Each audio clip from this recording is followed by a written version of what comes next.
വചനം 33. വാക്കർത്ഥം. വലായ തൂനക, അവർ നിന്റെ അടുക്കൽ വരികയില്ല, കൊണ്ടുവരികയില്ല. ബിമസലിൻ, ഒരു ഉപമയും കൊണ്ട്, മാതൃകയുമായി, ഉദാഹരണത്തെ അഥവാ ഒരു പ്രശ്നവും. ഇല്ലാ ജിനാക്ക, നിന്റെ അടുക്കൽ നാം വരാതെ, നിനക്ക് നാം കൊണ്ടുവരാതെ. ബിൽ ഹഖി, യഥാർത്ഥവും കൊണ്ട്, സത്യത്തെ, ന്യായവുമായി. വ അഹ്സന, ഏറ്റവും നല്ലതിനെയും നല്ലതുകൊണ്ടും. തഫ്സീറൻ, വ്യാഖ്യാനം, വിവരണത്താൽ. ولا يأتونك بمثل إلا جئناك بالحق وأحسن تفسيرا.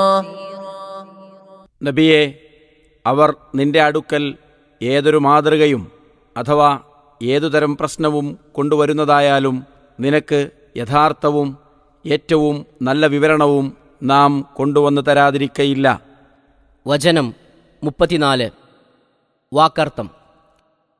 അല്ലദീന, യാതൊരു കൂട്ടർ, യുഹ്ശറൂന, ഒരുമിച്ചു കൂട്ടപ്പെടും, അലാ വുജൂഹിഹിം, തങ്ങളുടെ മുഖങ്ങളിലായി, ഇലാ ജഹന്നമ, ജഹന്നമാകുന്ന നരകത്തിലേക്ക്.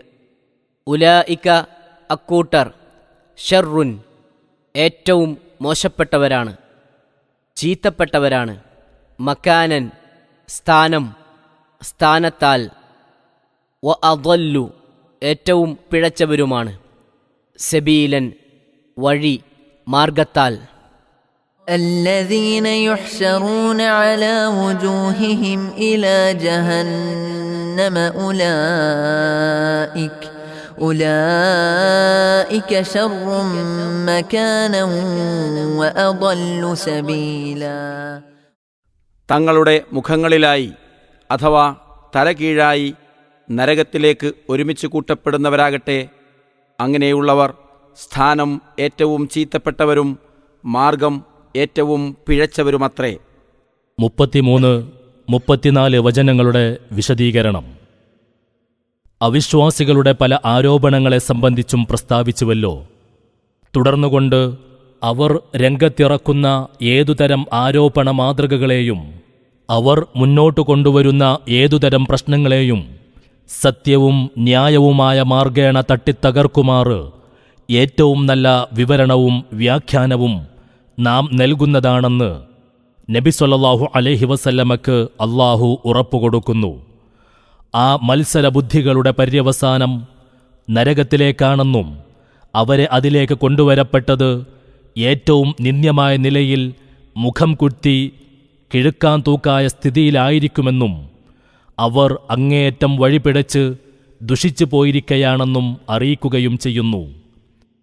നബി സല്ലല്ലാഹു അലൈഹി വസല്ലം പ്രസ്താവിച്ചതായി അബൂ ഹുറൈറ റളിയല്ലാഹു അൻഹു പറയുന്നു, ഖിയാമത്തു നാളിൽ ജനങ്ങൾ 3 തരക്കാരായി ഒരുമിച്ച് കൂട്ടപ്പെടും.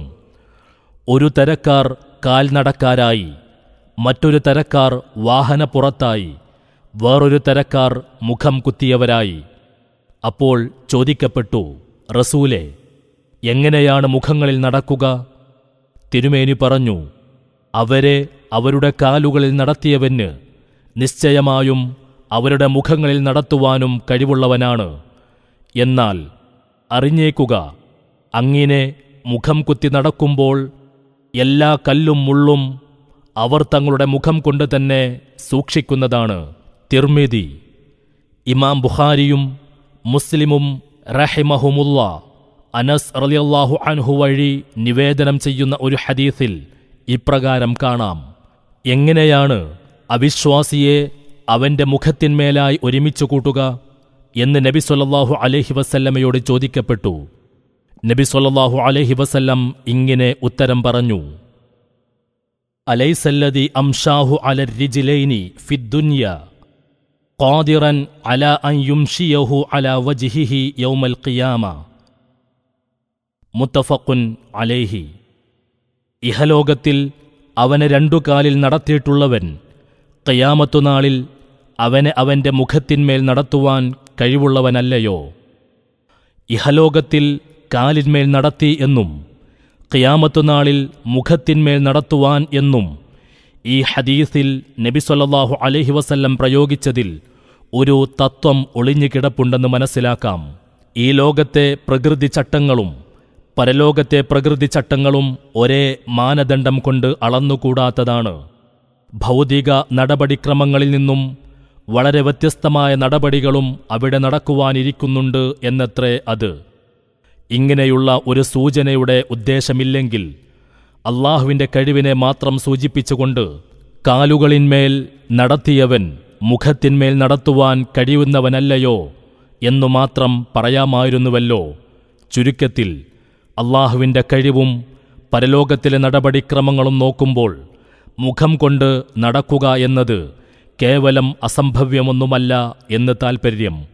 അടുത്ത വചനങ്ങളിൽ ചില പ്രവാചകന്മാരുടെയും അവരെ നിഷേധിച്ച ജനങ്ങളുടെയും കഥകൾ ഓർമ്മിപ്പിക്കുന്നു.